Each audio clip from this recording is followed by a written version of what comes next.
manera episódica por capítulos. En este texto se describe cómo un conjunto de artistas o filósofos, entre los cuales podríamos destacar a Walter Benjamin, Marcel Duchamp, Francis Picabia, Blaise Cendrars, Georgia O'Keeffe, Edgar Varese y otros, forman en 1924 una sociedad secreta que se disuelve curiosamente en el año de 1927.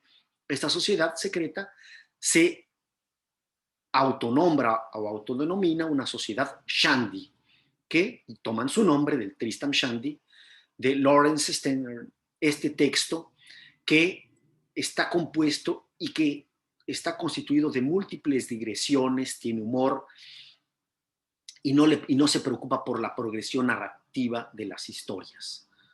Las principales figuras de esta sociedad Shandy, de acuerdo con el texto, son Marcel Duchamp y Walter Benjamin. Trátase de un grupo de vagabundos, viajantes errantes, exiliados del mundo del arte, pero que al mismo tiempo coleccionan cosas y pasiones. La única condición para esta colección es de que estas colecciones sean portátiles, sean breves, como la célebre boîte en valise, esa maleta en la cual Marcel Duchamp reunía y guardaba y transportaba sus ready-mades. También recuerda a la famosa maleta en la que Walter Benjamin llevaba lo más precioso cuando cruzó la frontera de Francia con España en Portbou en el momento de cometer suicidio y donde él llevaba, como él mismo decía, lo más importante de su vida. Son, por lo tanto, también máquinas solteras en sentido amplio, es decir, autores profundamente individualistas que evitan cualquier tipo de vínculo o de amarra o de peso con cualquier cosa. Viven en constante errancia, en exilio, ¿sí? Como Benjamin, que se exilió en muchísimas ciudades, ¿no? O como Duchamp, que también viajó, ¿sí? Y están marcados estos shandys, como yo he dicho hace un momento, por un espíritu innovador, extrema sexualidad, ausencia de grandes propósitos, nomadismo incansable, tensa convivencia con la figura del doble, simpatía por la negritud y cultivo del arte de la insolencia.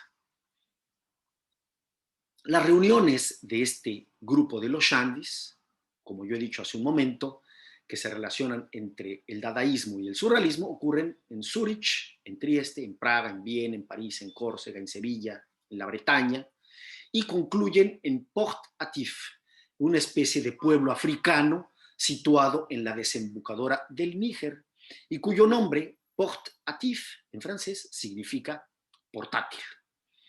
Al mismo tiempo, como en Borges, esta obra está rellena de referencias reales y apócrifas. Enrique Vilamatas cuenta el caso de un lector del texto que fue a una librería a buscar los libros en los cuales él se había apoyado para escribir su texto, y el librero le dijo que una buena parte eran textos realmente existentes, pero otros eran textos falsos, textos apócrifos, como encontramos en Borges. El clima de la narración es un clima vanguardista, es decir, permanentemente está situando a los autores dadaístas y surrealistas, y las bromas que ocurren a lo largo del texto tienen que ver con estas formas artísticas o estéticas. Cabe señalar que allí también aparece Lenin, el líder de la Revolución Rusa, que conoció a estos artistas del Cabaret Voltaire y que aparece también en las páginas de historia abreviada de la literatura portátil. Para concluir esta presentación de este texto, es preciso decir que también hace una rica referencia a el escritor checo Franz Kafka, figura recurrente en los textos de Vilamatas y que él homenajea en un libro de 1993 que se llama Hijos sin hijos, que es justamente sobre esos escritores que son hijos de alguien pero se negaron a tener hijos. el gran homenajeado ahí es Kafka, como en Historia abreviada de la literatura portátil, en todas las referencias que hace ahí dentro, ¿no? Son, por lo tanto, estos algunos de los elementos que permiten percibir cómo esta obra conecta con el espíritu de la generación del 27 y de las vanguardias, en una propuesta de insertar su obra dentro de una tradición que quedó truncada por motivos políticos y que hoy en día se manifiesta viva y vital. Abordemos entonces ahora Bartleby y compañía, este libro publicado en el año 2000. Como hemos visto hace un momento, esta obra se inserta dentro de un proyecto más vasto de este escritor catalán porque tiene que ver con todas las características de su obra. Habíamos visto hace un momento que se la situaba dentro de la famosa tetralogía de la escritura, ¿no? Junto con Historia abreviada de la literatura portátil, El mal de Montano y Doctor Pasavento. Sin embargo, también podríamos decir que se trata de una obra que pertenece a la trilogía del no, es decir, la trilogía del rechazo. O sea, mientras Bartleby y compañía hace una negación de la literatura y de la narración, El mal de Montano es el rechazo a distinguir entre literatura y vida. Doctor Pasavento, la tercera obra de esa trilogía, es el rechazo del autor, es decir, rechaza la idea de autor y se aboca a la desaparición del autor. También, en una tercera vinculación, podríamos decir, probablemente es lo que va a guiar los próximos minutos de esta presentación, podríamos denominarla que inaugura la trilogía metaliteraria, es decir, 3 obras en las cuales la literatura habla de la literatura. Cuando se publica en el año 2000, Bartleby y compañía, el escritor chileno Roberto Bolaño publicó en el Diario de Girona: tal vez estamos ante una novela del siglo XXI, es decir, una novela híbrida que recoge lo mejor del cuento y del periodismo y la crónica y el diario de vida. El propio Vilamatas, en una conversación con Juan Villoro, dijo que este libro dejó a su paso estelas de seguidores y fue criticado por públicamente por un teórico también de la literatura, porque le dijo que él había conducido a la perdición a la juventud española literaria, porque, dice él, abundaban de ahora en adelante los libros con la coartada Bartleby y compañía, o sea, la coartada del libro vacío, del libro que no se escribe, del libro que tiene la coartada perfecta para no contar historias y no ofrecer contenidos. La importancia de este texto publicado al descorrerse el telón del nuevo siglo no se encuentra solamente en su carácter misceláneo. Este texto, que es rico en puntos de fuga, nos ofrece una reflexión sobre la crisis de la novela contemporánea, sobre la crisis de la narración y sobre la crisis de la ficción.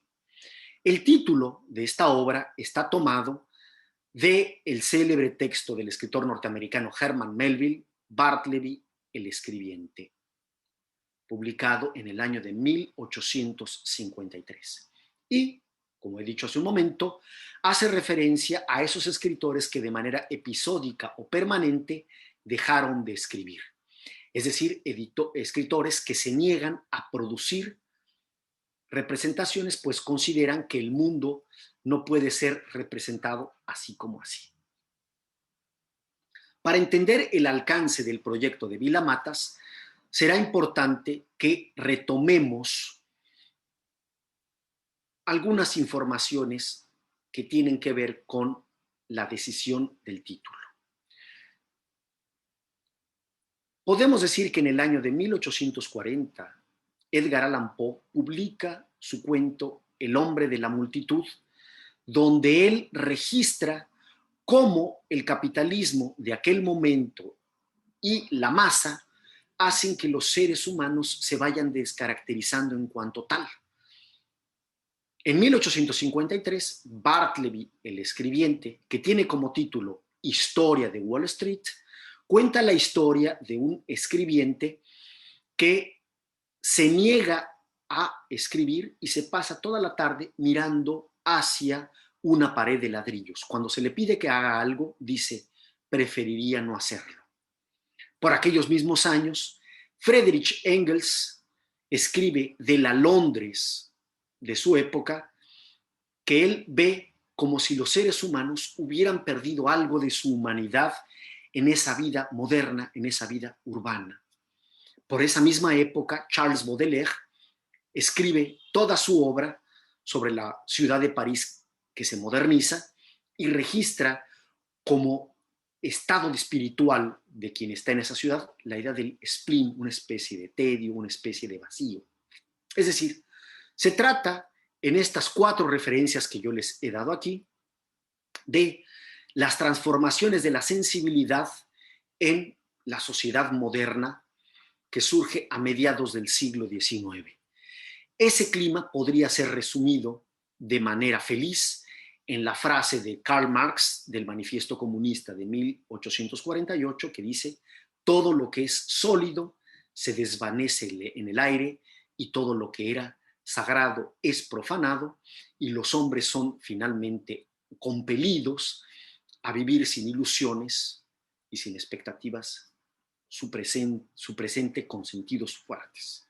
Es decir, una época donde que destruye el yo y destruye el aura de toda experiencia. Es preciso decir que Vila Matas, además de convocar esos referenciales en su título, también hace continuas referencias a la famosa carta de Lord Chandos, un texto de Hugo von Hofmannsthal, en el cual habla de un personaje que pierde su capacidad de representar el mundo. Es decir, que ante cualquier evento ya no le vienen las palabras para representarlo. Por lo tanto, la vida moderna se le presenta como un choque. Para finalizar estas referencias, para comprender mejor el título de esta obra, será importante también que recordemos el famoso ensayo de Walter Benjamin, uno de los autores más queridos por Vila Matas, ese texto que se llama El narrador, consideraciones sobre la obra de Nikolai Leskov, en el cual Walter Benjamin afirma que los soldados que vuelven de la Primera Guerra no vuelven más ricos, sino más